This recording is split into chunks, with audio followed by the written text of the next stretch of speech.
guys, we are back with another video today, and today's video is taking place on my couch. So I bet you're wondering, why is it taking place on my couch? And why do you have a Spider-Man 2 blanket and a Pikachu blanket? Well, it's very simple. Movie reviews are now going to take place on where I actually watch movies in my home, which is on my couch, in my room, and my TV is that way. So that's usually how it's done. So today, I'm starting a new tradition of doing the movie reviews on the couch. So today, we're going to be talking about Pinocchio's Revenge.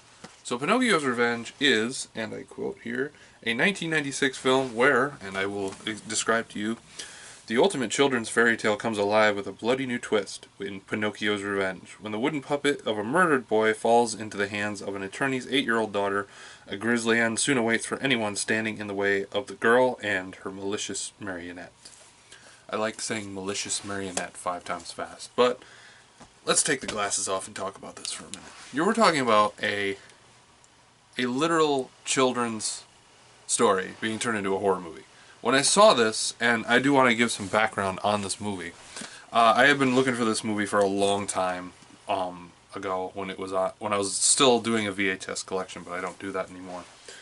And I never found it, and I actually looked it up a couple weeks ago because one of my friends had mentioned it. Have you ever seen Pinocchio's Revenge? And I was just like, oh shit, yeah, I was looking for that movie like a long time ago, and I never actually found it. Until now. I found it for $3 on eBay from a Goodwill. So we have to talk about that. It was bad. I wasn't expecting it to be good, granted. But I think there are things in this movie that kind of take place with the aspect of the Pinocchio, you know, in the fairy tale or the Disney one, because it just seems like they kind of tried to do their own thing with a film that just wasn't good on its own terms.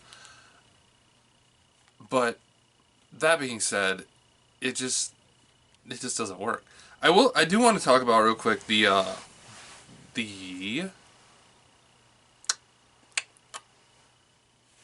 losing my mind. We're going to talk about that later. But the Disney aspects is what I meant. But the Disney aspects of this film are actually probably the best thing about this movie. Because you see things in this movie that kind of connect to the Disney movie.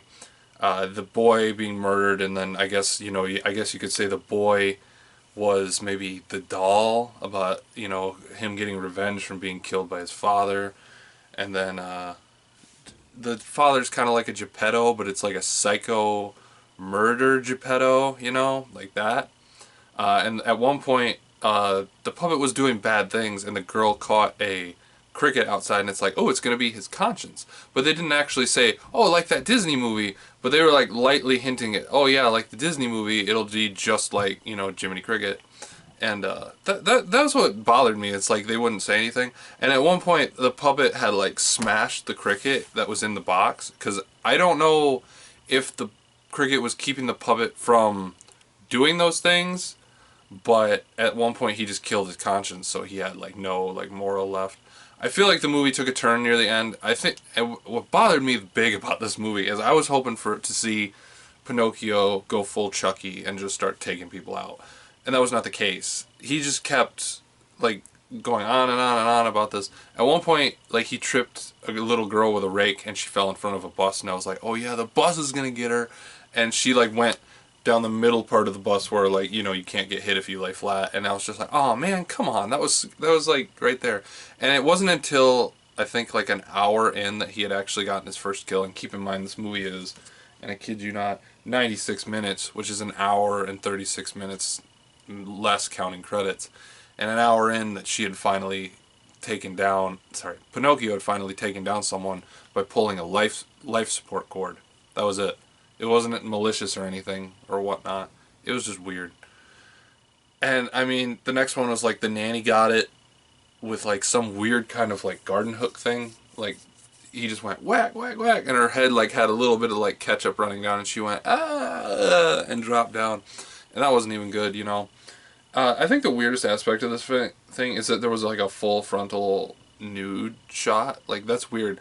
In most horror movies, you don't really see like a full nude person. Especially in the 90s, I don't think that was really a big thing in horror movies.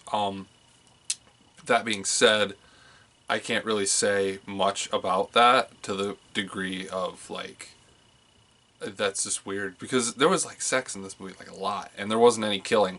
Cause so the movie outweighs itself for being more porno than it does horror.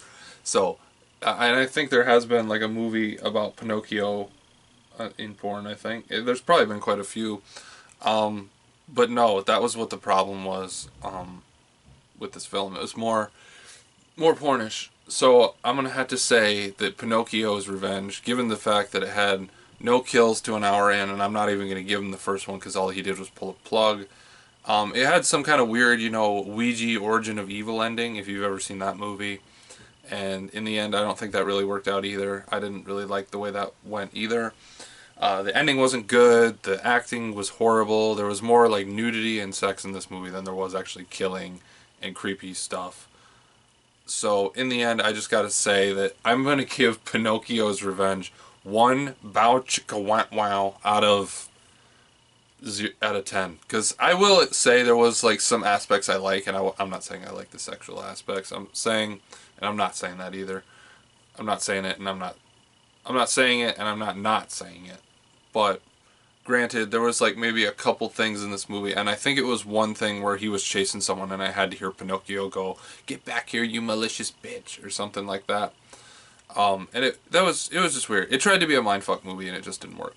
So guys, have you seen Pinocchio's Revenge? And if you have, let me know if you think I'm wrong or I'm right, or you have any comments about Pinocchio's Revenge. Let me know in the comments down below. Let me know. And as always, if you like what you've seen here and you want to see more, hit like, smash subscribe, and comment whatever you'd like down below. I'm Nighthawk, and I'll see you next time with a brand new video. Bye guys.